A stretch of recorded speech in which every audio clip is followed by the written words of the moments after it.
প্রধান অতিথি হিসেবে উপস্থিত থাকবেন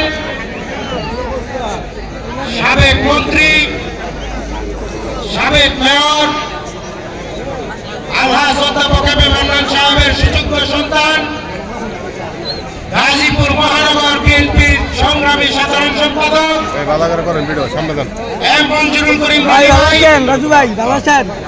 আজকের এই অনুষ্ঠানে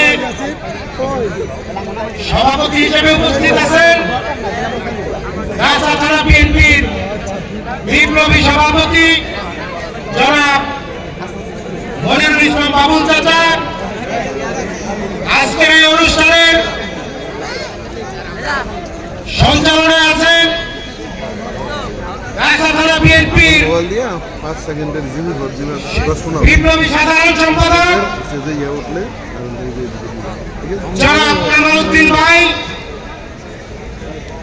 সহ গাজা থানা বিএনপির নেতৃবৃন্দ, যুবদল, ছাত্রদল, ওলামা দল, কৃষক দল, শ্রমিক দল সহ সকল অঙ্গ সহযোগী সংগঠনের নেতৃবৃন্দ এবং সামনে উপস্থিত নেতৃবৃন্দ, আসসালামু আলাইকুম।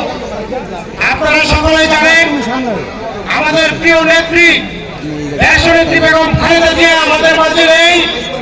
তাই আজকে তার রুহের মাগফিরাত কামনা করে আমরা সকলে আল্লাহর কাছে দোয়া করব, মহান রব্বুল আলামিন যেন তাকে বেহেশতের সম্মানিত স্থান দান করেন।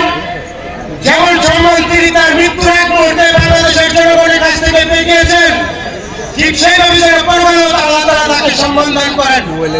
এই বলে সকলের সুস্বাস্থ্য দীর্ঘায়ু কামনা করে, সকলের মঙ্গল কামনা করে আমি আমার সংক্ষিপ্ত বক্তব্য এখানে